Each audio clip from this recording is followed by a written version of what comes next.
salue tous dans le nom de notre Seigneur Jésus-Christ.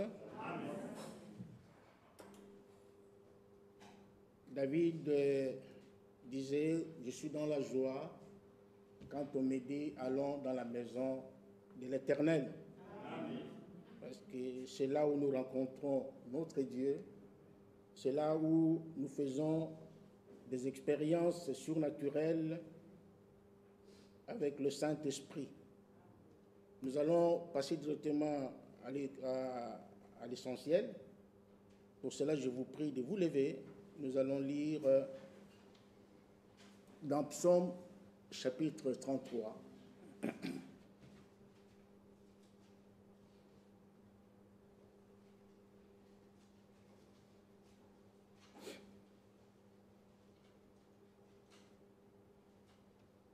Psaume chapitre 33, nous allons lire à partir du premier verset jusqu'au verset 12. Juste, j'espère que vous l'êtes ce soir. Réjouissez-vous en l'Éternel. La louange, c'est aux hommes droits. Célébrez l'Éternel avec la harpe. Célébrez-le sur le luth à 10 cordes. Chantez-lui un cantique nouveau. Il le mérite. Amen. Faites retentir vos instruments et vos voix. Amen. Pourquoi?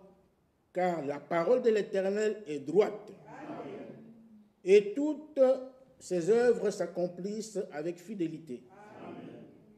Il aime la justice et la droiture. Amen. La bonté de l'Éternel remplit la terre. Amen. Les cieux ont été faits par la parole de l'Éternel et toute leur armée par le souffle de sa bouche. Amen. Il amoncelle en un tas les eaux de la mer. Amen. Il met dans des réservoirs les abîmes. Amen. Que toute la terre craigne l'Éternel. Amen. Que tous les habitants du monde tremblent devant lui. Amen. Car il dit, et la chose arrive. Amen. Il ordonne et elle existe. Amen. L'Éternel renverse les desseins des nations. Amen. Il anéantit les projets de peuples. Amen. Les desseins de l'Éternel subsistent à toujours. Amen. Et les projets de son cœur de génération en génération. Amen. Heureuse la nation dont l'Éternel est le Dieu. Amen. Heureux le peuple qu'il choisit pour son héritage. Amen. Amen. Nous allons tous ensemble prier. Élevons nos voix. Bien-aimé Père Céleste, Dieu Tout-Puissant, Créateur des cieux et de la terre, je te loue, je te glorifie, je te remercie de tout mon cœur, Seigneur, pour ce moment merveilleux que tu nous donnes ce soir, de pouvoir nous rassembler autour de ta parole en ton nom, Père. Sois avec nous, Père Céleste. Tu as promis dans ta parole que là où 2 ou 3 sont rassemblés en mon nom, je suis au milieu d'eux. Sois au milieu de nous, Seigneur, ce soir. Envoie-nous ton glorieux Saint-Esprit, Seigneur Dieu, pour que nous soyons vraiment conduits, ô Père, par ta présence, que nous soyons bénis par ta présence ce soir. Sauve les pécheurs, guéris les malades, console les affligés. Ô Seigneur, sois avec nous. Parle du haut des cieux. Parle à ton peuple, Seigneur Dieu. Agis puissamment au milieu de nous. Fais-nous grâce. Ô Dieu, sois loué, sois glorifié, exalté. Merci pour tous tes bienfaits. Merci, Seigneur Dieu Tout-Puissant, pour ta parole, Seigneur. Bénis-nous. Assiste-nous à toutes choses. Au nom de Jésus-Christ, ta voix est prière. Exauce la prière de mon frère, exauce la prière de ma soeur. Bénis-nous, Seigneur, du début jusqu'à la fin. Pour ta gloire. Au nom du Seigneur Jésus-Christ. Amen. Vous pouvez vous asseoir. Que notre Dieu soit loué. Ce soir, nous allons donner une exhortation, mais c'est pour notre édification. Nous avons un message important qui a été suspendu. Nous allons le reprendre au temps opportun parce que j'ai encore certains éléments à rassembler. Et puis, et voilà, nous allons continuer. Et puis, il y a un grand nombre de frères et sœurs qui vont se déplacer. À mon avis, ce message intitulé « Engagement », vraiment, c'est un message pour moi qui est vraiment très important et j'aimerais vraiment que tout le monde puisse vraiment les suivre parce que ça va aider certaines personnes. Il y a beaucoup de choses à dire dans ce message engagement. Ça tourne autour, comme nous l'avons déjà montré, autour des vœux, autour des fiançailles, autour du mariage lui-même. Donc, il y a beaucoup de choses à dire. C'est vraiment important. Il faut que pas toute l'Assemblée à 100%, mais quand même, il y ait un grand nombre de gens pour pouvoir bénéficier de ce message. Mais ce que nous allons aussi avoir ce soir, c'est la parole de Dieu. C'est aussi un message divin qui va certainement nous aider. Nous avons lu dans Psaume chapitre 33, le verset qui attire vraiment mon attention ce soir, c'est le verset 8 et 9. Que toute la terre craigne l'Éternel. Que toute la terre. Parce que l'Éternel, il est le grand Jéhovah. Il est le grand Dieu. C'est lui le créateur.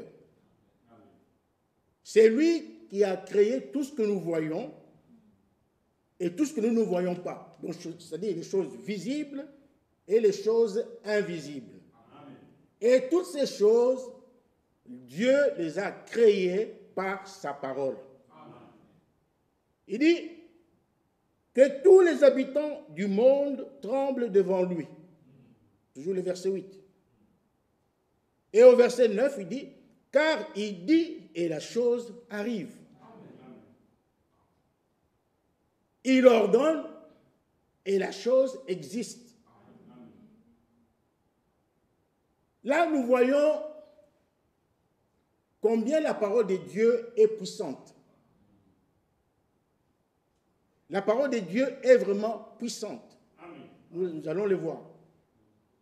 Elle est puissante. Au commencement était la parole. La parole était avec Dieu. Et la parole était Dieu. Et maintenant, ce qui est important, c'est quoi? La parole de Dieu ne change pas. Parce que Dieu lui-même ne change pas. Vous ne pouvez pas séparer Dieu de sa parole. Il est la parole. Et la parole est Dieu. Et Dieu ne change pas sa parole, ni sa façon de faire. Il est le même hier, aujourd'hui et éternellement. Ce qu'il a fait hier, c'est ce qu'il fait aujourd'hui, c'est ce qu'il fera demain. Il ne change pas. Ce qu'il a résolu, parce que Dieu prend aussi des décisions. Dieu décide. Si l'homme mortel décide, a fortiori Dieu, le Dieu du ciel. l'homme mortel peut décider quelque chose, il peut prendre la résolution d'arrêter par exemple de fumer, d'arrêter de boire et ainsi de suite, mais il va revenir un jour, il peut revenir sur ses pas. Pourquoi? Parce que c'est un homme. C'est un homme, il est imparfait, mais Dieu, lui, est parfait. Dieu, quand il prend une décision, elle est irrévocable. La parole de Dieu est irrévocable. Dieu ne change pas sa parole. Ce qu'il a dit, c'est ce qu'il fait. Il dit une chose et la chose arrive. Il ordonne et elle existe. Au commencement, Dieu était seul. La Bible dit que la terre était informe et vide. Mais Dieu dit que la lumière soit. Et nous avons la lumière aujourd'hui. Le matin, nous nous levons, il y a le soleil. Pourquoi? Parce que la parole de Dieu avait été prononcée. Dieu est le Dieu de sa parole. Nous allons lire quelques passages. Allons dans Romains chapitre 9.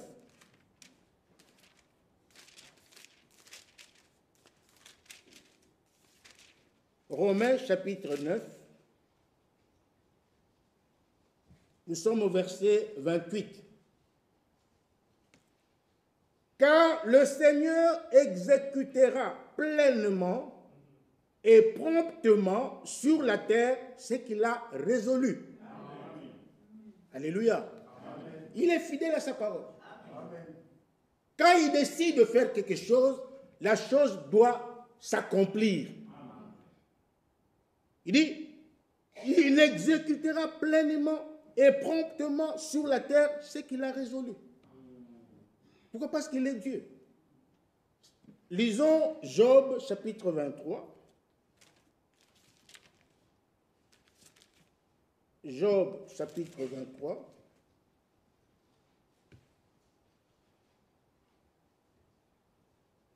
Commençons au verset 11. Mon pied s'est attaché à ses pas. J'ai gardé sa voix et je ne m'en suis point détourné. Job était un homme éprouvé. Job avait connu beaucoup de difficultés dans sa vie, des grosses épreuves. Mais cet homme était fidèle. Malgré les épreuves, malgré les difficultés qu'il a connues dans sa vie, c'était un homme qui était resté fidèle. Fidèle à Dieu, fidèle à sa parole. Et nous voulons des Job parmi nous. Parce que nous aussi, parmi nous, il y a aussi des gens qui connaissent des difficultés, qui ont des épreuves dans leur vie, qui ont des difficultés dans leur vie, des grosses épreuves. Mais Dieu exige la fidélité. Il veut que nous soyons fidèles à lui, que nous lui faisons confiance, que comme Job, il dit, mon pied s'est attaché à ses pas. C'est-à-dire, malgré les épreuves, malgré les difficultés qu'il a connues, cet homme n'a pas cessé de suivre les pas de Dieu. Il n'a pas cessé de suivre les traces de Dieu. Son pied était toujours attaché au pas de Dieu. Je ne sais pas si vous me comprenez. Il continue, il dit, j'ai gardé sa voix. Comme Moïse. Moïse pouvait dire, si j'ai trouvé grâce à tes yeux éternels, enseigne-moi tes voies. Job dit, j'ai gardé sa voix et je ne m'en suis point détourné. Je n'ai pas abandonné les commandements de ses lèvres. J'ai fait plier ma volonté aux paroles de sa bouche. Il a plié sa volonté à la volonté de Dieu, malgré les difficultés qu'il avait. malgré les épreuves qu'il avait connues dans sa vie. Mais il a plié quand même sa volonté à la volonté de Dieu. Son souci était de faire toujours la volonté de Dieu. Mais aujourd'hui, nous, moindre épreuve, nous abandonnons les cultes, nous abandonnons la parole, nous abandonnons beaucoup de choses. Nous abandonnons même le zèle qu'on avait. Moindre épreuve. Parce qu'on n'a pas ceci, on n'a pas cela. Mais à Job, sa femme lui a dit, la femme a dit, maudit Dieu et meurt. Vous connaissez la réponse, comment il a répondu à sa femme. Tu es une femme insensée. Dieu a donné, Dieu a repris. Et que son nom soit loué. Il loue même Dieu dans les épreuves, dans les difficultés, mais Job a loué Dieu. Nous devons aussi être comme des Job, mes frères et sœurs. Parce qu'on n'a pas l'argent, on ne va plus à l'église. Parce qu'on n'a pas ceci, on ne va plus à l'église. On commence à négliger pour aller à l'église. Non. Ça, ce n'est pas la foi. Nous avons vu dernièrement, on nous a prêché sur la foi d'Abraham.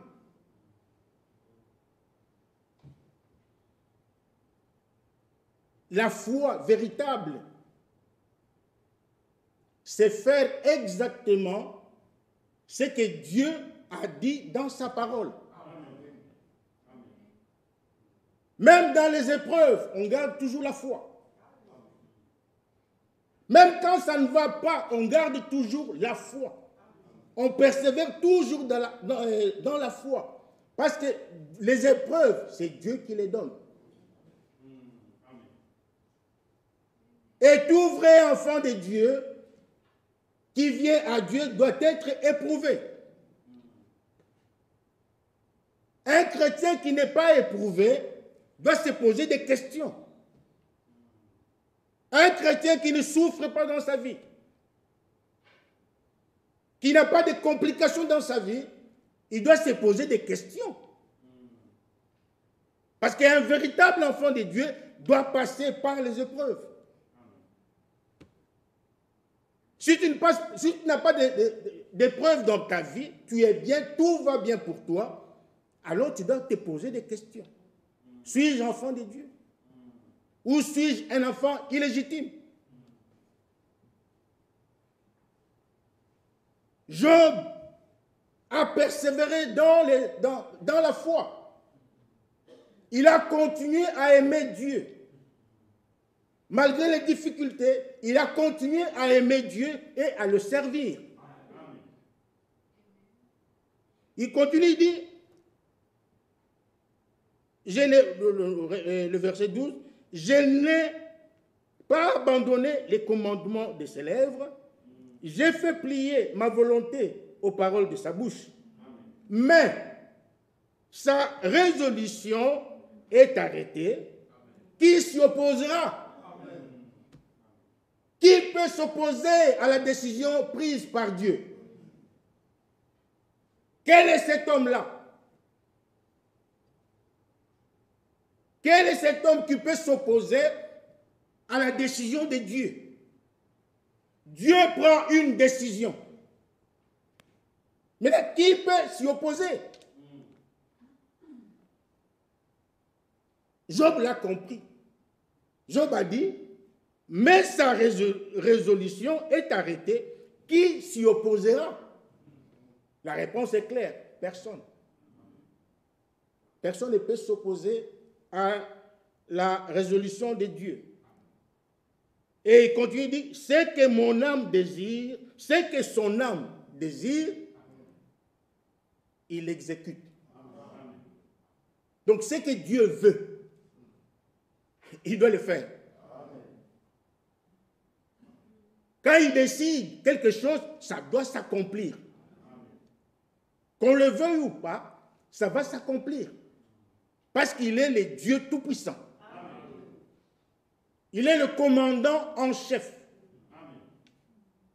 Quand il dit une chose, la chose doit s'accomplir.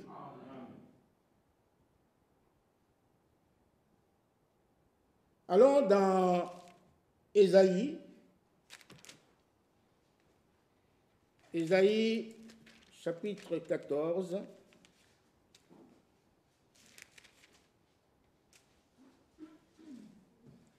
Ésaïe chapitre 14,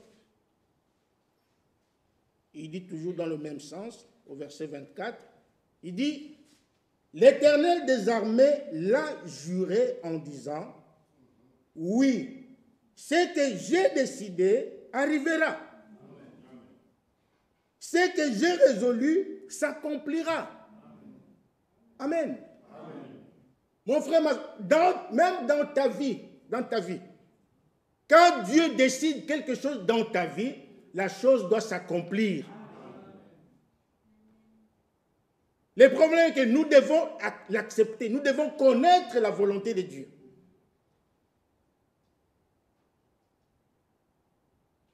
Même si ça va mal dans ta vie, tu es chrétien, tu dois comprendre que c'est la volonté de Dieu qui s'accomplit dans ma vie. Dieu a permis cela. Dans le livre de Lamentation, il est écrit quelque part, c'est par la volonté de l'Éternel qu'arrivent les biens, les maux et les biens. C'est Dieu qui permet tout. Le malheur qui t'arrive, c'est Dieu qui le permet. Le bonheur qui t'arrive, c'est Dieu qui le permet. Et la Bible dit qu'en toute occasion, en toute chose, nous devons louer le Seigneur. Amen. Nous devons lui rendre grâce. Amen. Et dans Romains chapitre 9, ou 8, je pense 8, il est dit que toute chose concourt au bien de ceux qui aiment Dieu. Amen. Toute chose, tout ce qui t'arrive vient de Dieu. C'est lui qui le permet. Évidemment, le mal ne vient pas de Dieu, mais c'est Dieu qui permet. Parce que ce qui est arrivé dans la vie de Job, c'est le diable qui est allé chercher cela, mais Dieu lui a permis.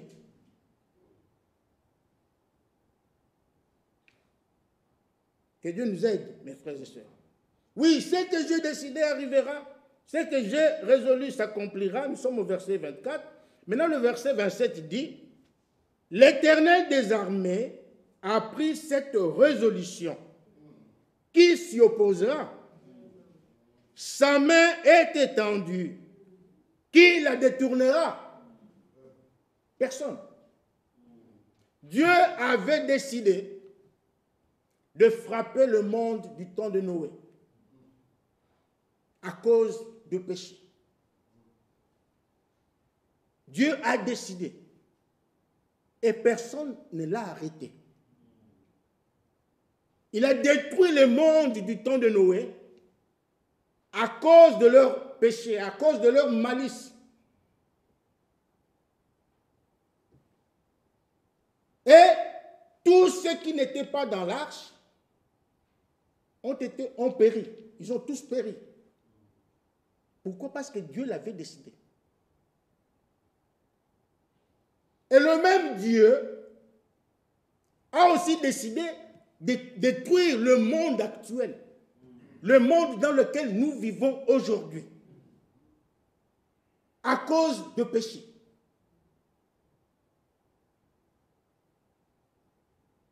Et ce monde sera détruit.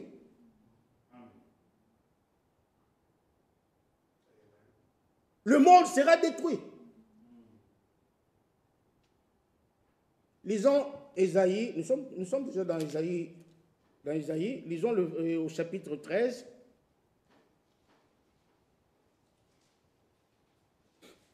Ésaïe chapitre 13, à partir du verset 9. La Bible dit, « Voici, Le jour de l'Éternel arrive. Dieu a décidé qu'il y aura un jour qui va arriver. C'est un jour de colère. Un jour de colère. Aujourd'hui, c'est le jour de l'homme. L'homme fait ce qu'il veut. L'homme dit ce qu'il veut. L'homme est orgueilleux. L'homme est arrogant. L'homme aujourd'hui insulte même Dieu. L'homme blasphème contre le Saint-Esprit même. L'homme fait, aujourd'hui, il est libre de faire ce qu'il veut.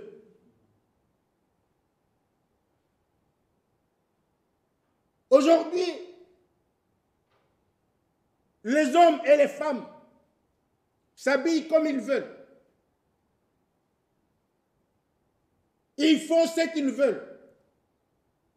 Parce qu'ils ont en eux cette liberté-là. Mais il y a aussi le jour de l'Éternel qui va arriver. Aujourd'hui, vous pouvez faire ce que vous voulez. Traitez Dieu comme vous voulez.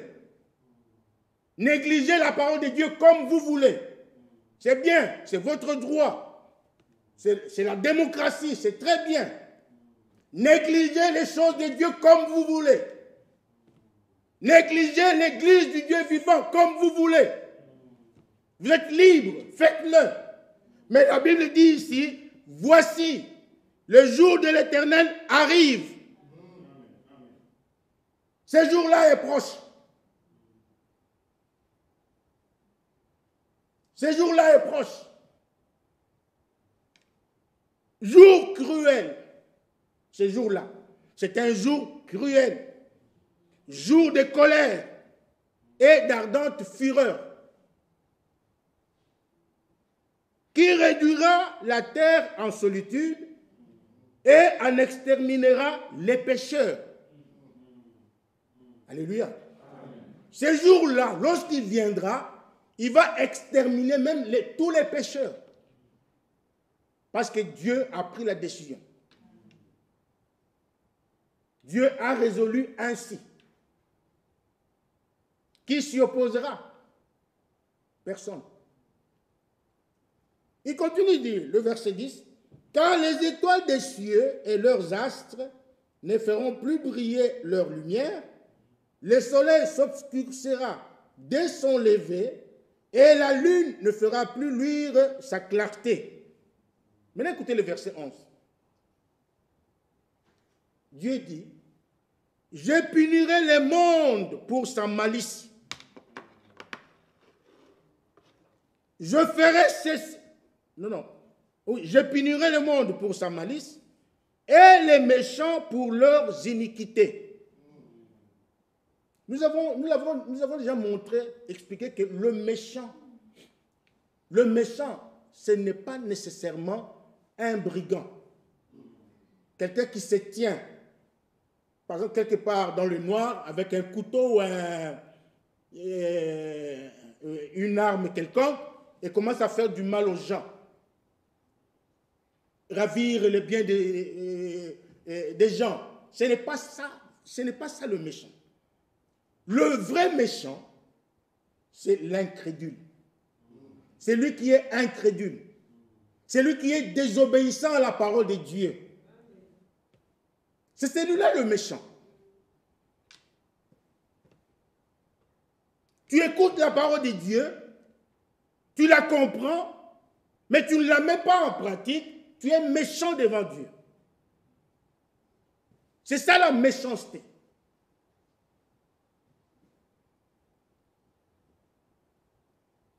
Alors il dit, je punirai le monde pour sa malice et les méchants pour leurs iniquités. Et vous savez ce que cela veut dire, iniquité. C'est savoir faire le bien et ne pas le faire. C'est appeler mal bien, bien mal. C'est ça l'iniquité. On te montre la volonté de Dieu, mais tu ne veux pas la respecter, tu la bafoues, tu la rejettes. C'est ça, être unique.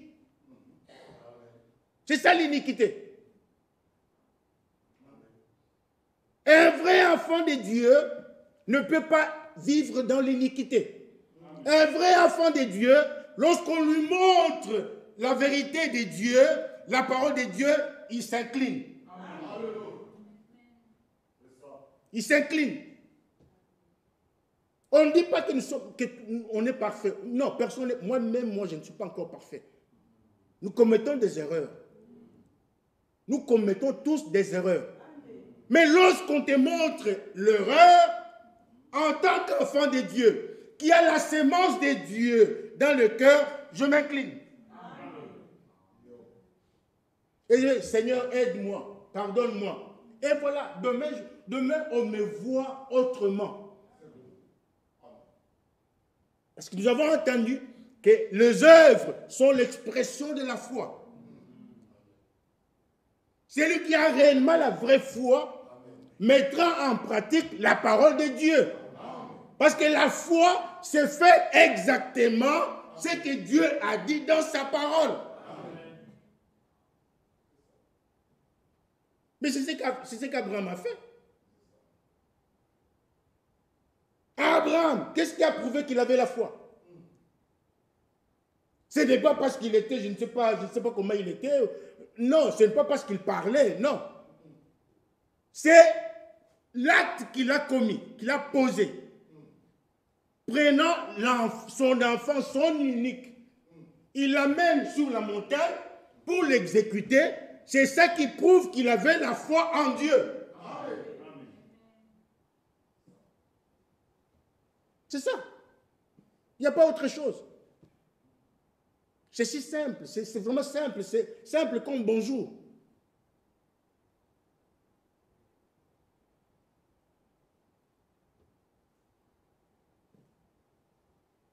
Il dit, je ferai, nous sommes au verset 11 toujours, je ferai cesser l'orgueil des hautains et j'abattrai l'arrogance des tyrans. C'est pour bientôt. Verset 12. Je rendrai les hommes plus rares que leur faim. Je les rendrai plus rares que l'or d'Ophir. Maintenant, le verset 13, il dit, c'est pourquoi j'ébranlerai les cieux et la terre sera secouée sur sa base par la colère de l'Éternel des armées au jour de son ardente fureur. Allons dans Matthieu chapitre 24. Le Seigneur Jésus a parlé aussi de ces jours. C'est ce que nous venons de lire. Commençons au verset 27. Matthieu chapitre 24, verset 27.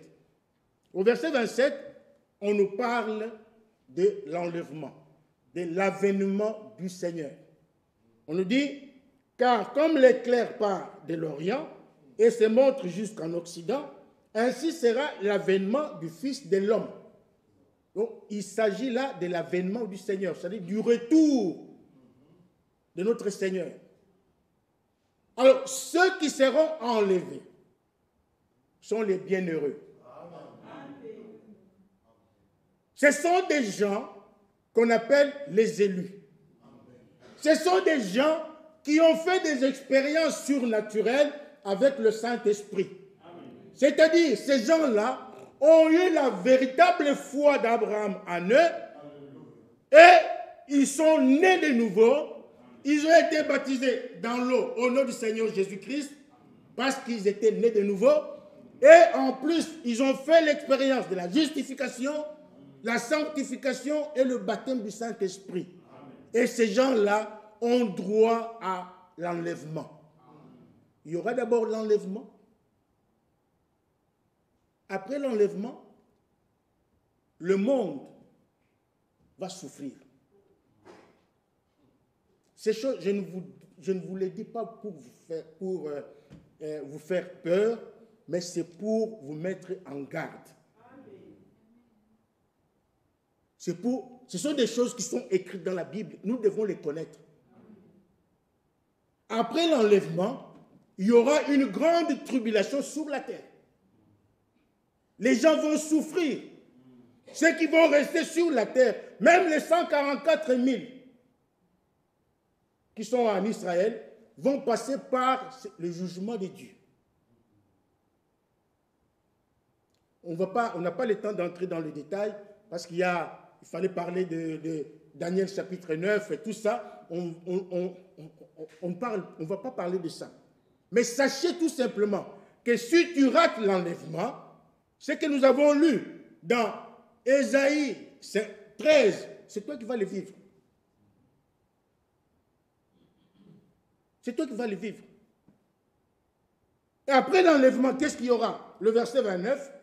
Aussitôt après le séjour de détresse, le soleil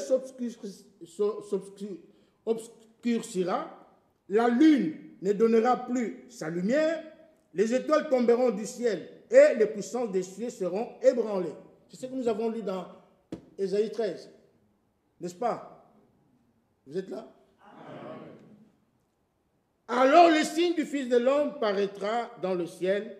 Toutes les tribus de la terre se lamenteront et elles verront le Fils de l'homme venant sur les nuées du ciel. Ça, ces choses vont se passer quand le sixième sceau sera manifesté, sera accompli. Il y aura des grandes choses. Lisez Apocalypse à partir du verset 8, plutôt chapitre 8, chapitre 9, chapitre 10, 11. Vous verrez ces choses. Il y aura des choses terribles qui vont se produire sur la terre. Les gens vont souffrir. Les gens vont souffrir. Les gens vont passer ceux qui vont rester vont passer par la grande tribulation. Les vierges folles et tout ce monde-là. Donc, ils vont passer par la grande tribulation. Alors maintenant, que chacun se pose la question. Où est-ce que je serai? Où est-ce que je serai?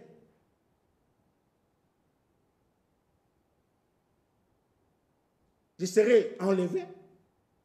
Ou je passerai par la grande tribulation? On doit se poser cette question-là. Donc, chacun doit réfléchir. Parce qu'aujourd'hui, nous blaguons. Nous jouons avec le feu. Nous négligeons la parole de Dieu. Mais nous oublions ce qui va arriver plus tard. Peut-être parce que nous ne lisons même pas la Bible. Nous ne lisons pas les brochures. Vous savez, dans ce monde, les gens les mieux informés, ce sont les chrétiens que nous sommes. Les gens les mieux informés, tous les médias sont des mensonges sur mensonges. La vraie information, nous la trouvons ici dans la Bible. C'est là où il y a la vraie information.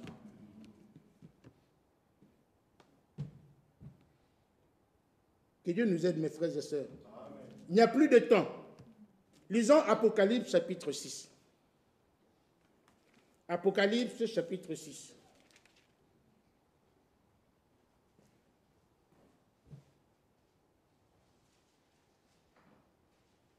Apocalypse chapitre 6, lisons à partir du verset 12.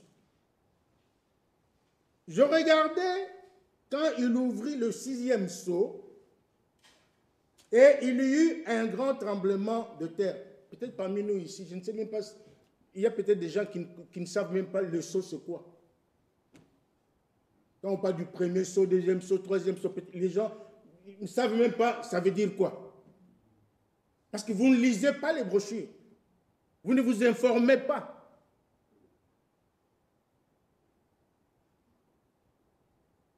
Si je demandais à beaucoup ici, le sceau c'est quoi? Il n'y aura pas de réponse.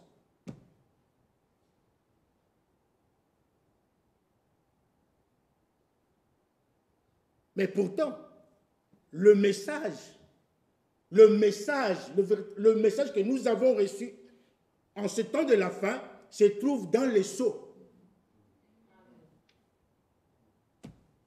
Je m'attendais à un vibrant amen.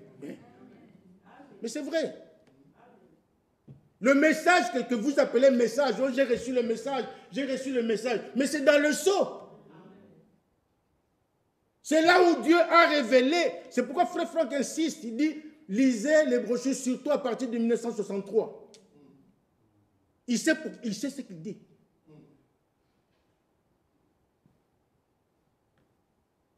Lisez les brochures, les sceaux sont là. Ces brochures sont gratuites. Gratuites, elles sont là, au bureau, au petit bureau là. Il n'y a personne qui les lit.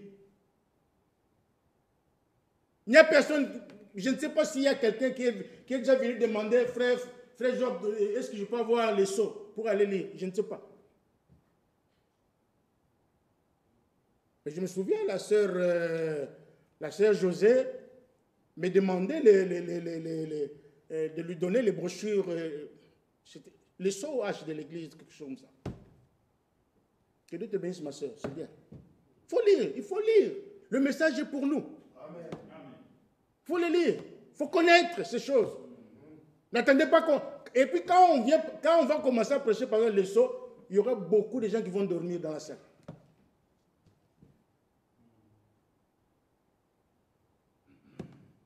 Je regardais quand il ouvrit le 6e sceau, et il y eut un grand tremblement de terre, le soleil devint noir comme un sac de crin, la lune plutôt entière, devint comme du sang, et les étoiles du ciel tombèrent sur la terre, comme les figues vertes d'un figuier secoué par un vent violent. Si vous les lisez vous-même dans la méditation, vous comprendrez la profondeur de ce qui est écrit ici.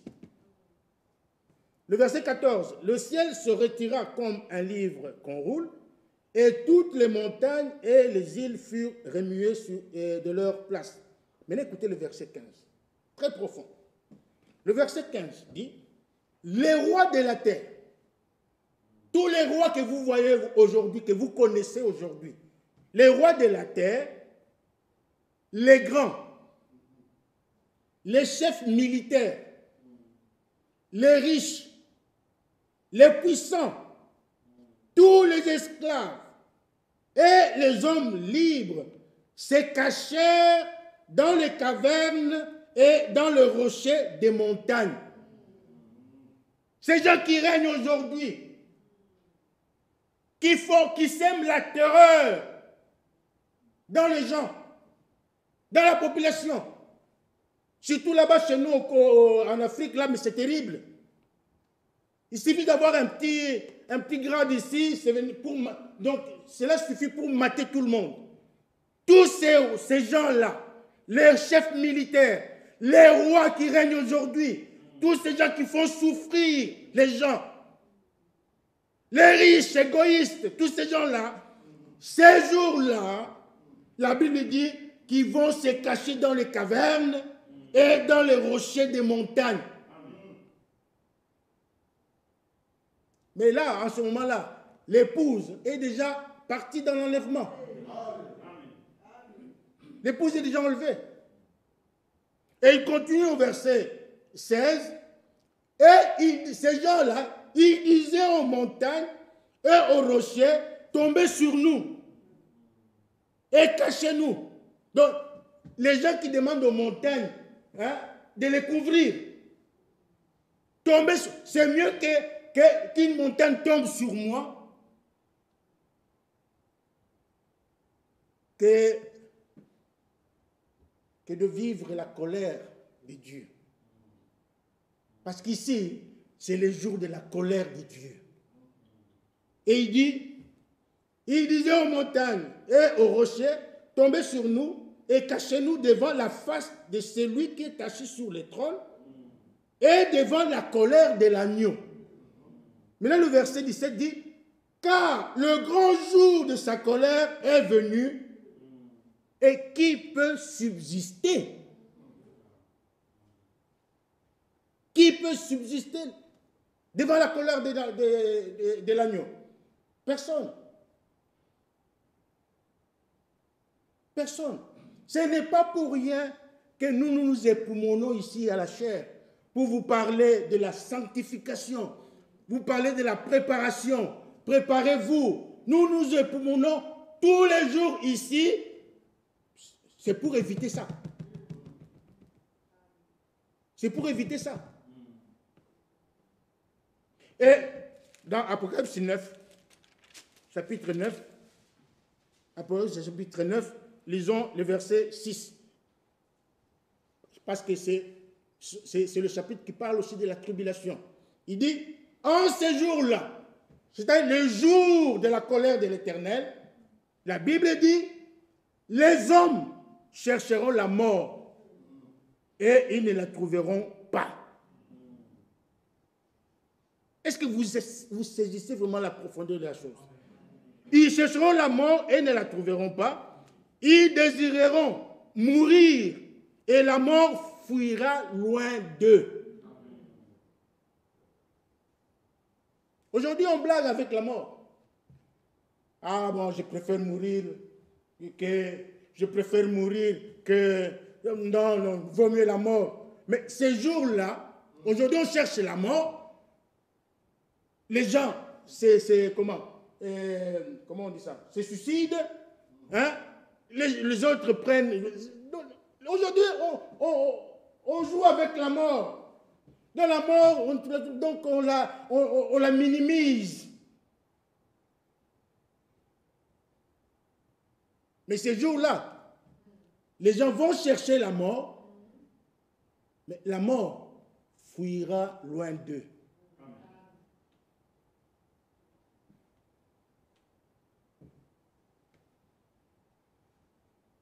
Mon frère, ma soeur, ces jours-là est proche. Frère Franck prêchait dernièrement sur le temps est proche, le temps est là. Aujourd'hui, nous pouvons dire que ces choses ici étaient proches, mais aujourd'hui, nous pouvons changer le langage, dire que ces choses, c'est maintenant. C'est maintenant.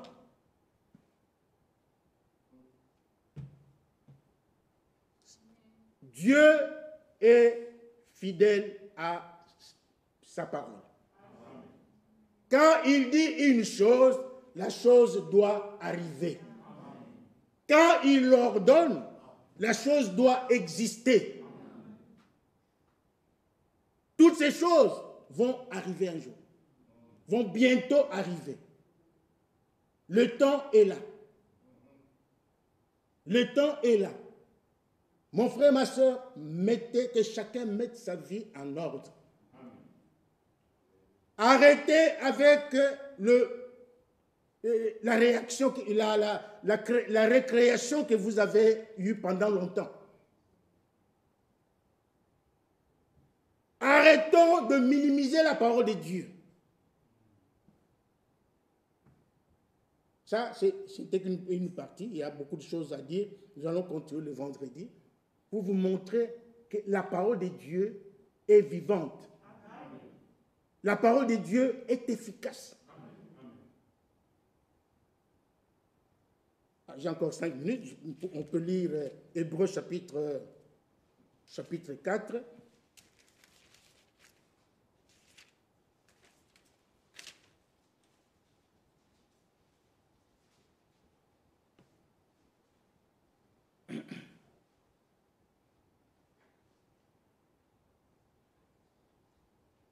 Hébreux chapitre 4, versets 12 et 13.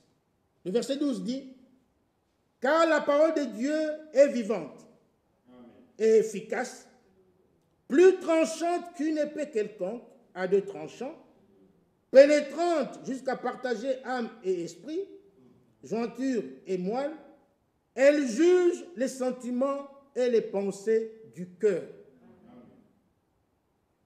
Quand Paul dit que la parole de Dieu est vivante, donc cela veut dire que dans la parole de Dieu, il y a la vie. C'est vrai, non? Amen. Quelque chose qui est vivant contient donc la vie. La parole de Dieu contient en elle la vie. Et ce n'est pas n'importe quelle vie. C'est la vie de Dieu.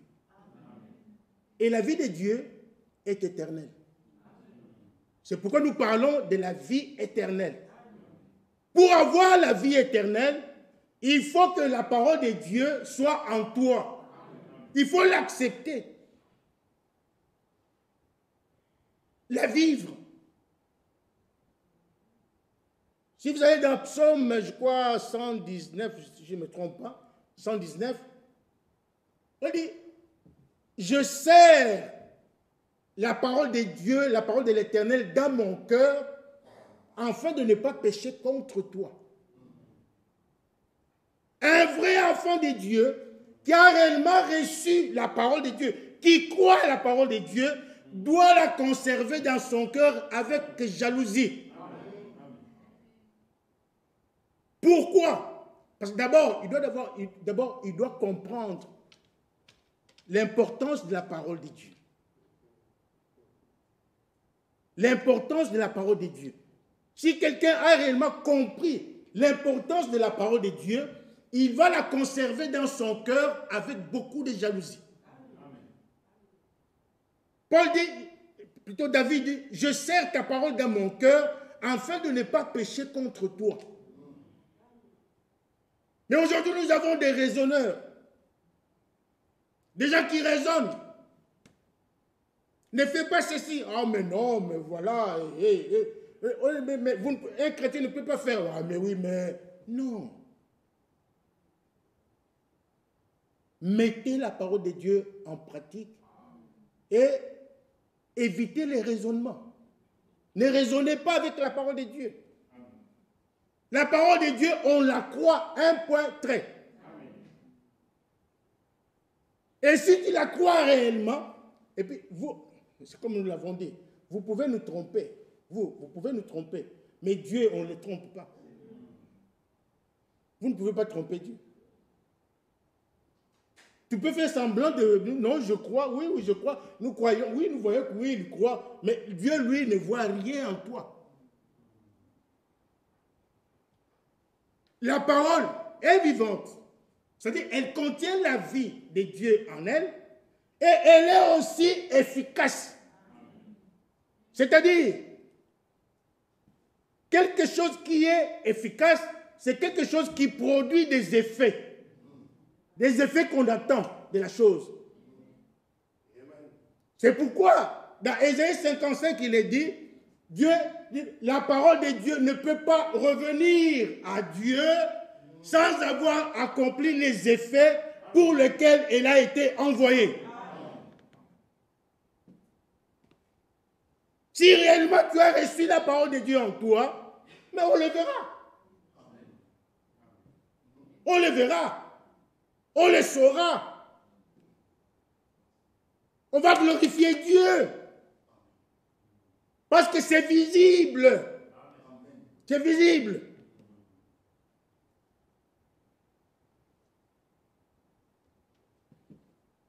Oh, que Dieu nous aide. Mes frères et sœurs, l'enlèvement est pour bientôt. Pour terminer, permettez-moi de... Je n'avais pas prévu ça aujourd'hui, mais ça me vient.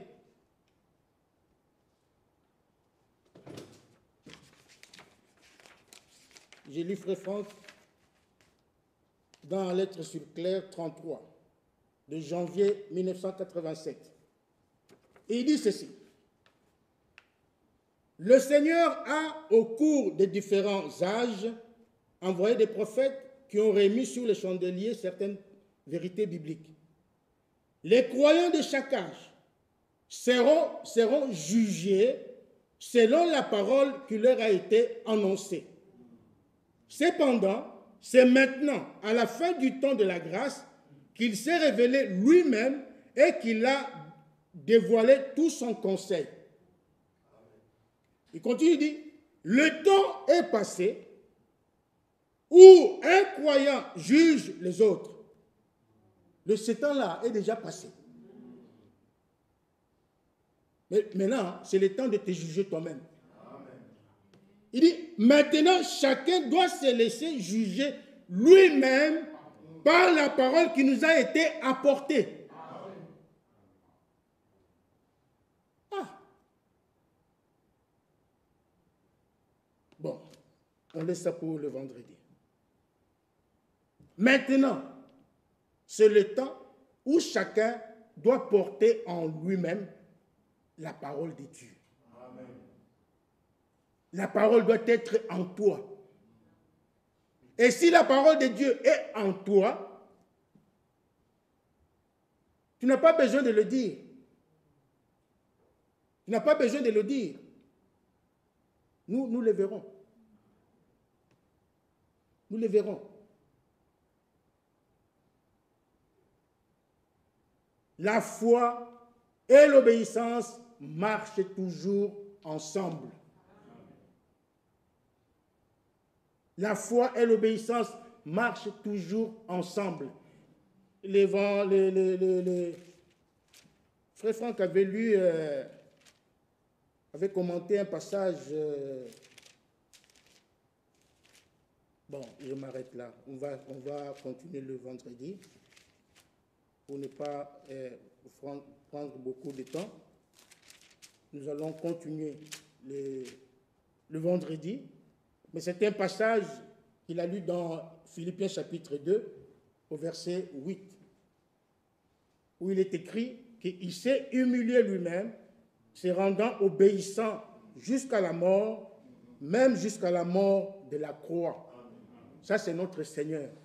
Il nous a donné un exemple de l'obéissance. Il a obéi à la parole de Dieu, il a obéi aux instructions divines, il a obéi au commandement de Dieu jusqu'à la mort. Non seulement à la mort, mais à la mort sur la croix. Il était obéissant. C'est ce qui nous manque. Cette obéissance-là nous manque. Nous disons que nous avons chanté un cantique tout à l'heure. Par la foi, tout ça. Mais ça, ce sont les lèvres. Nous devons chanter ce qui est dans notre cœur.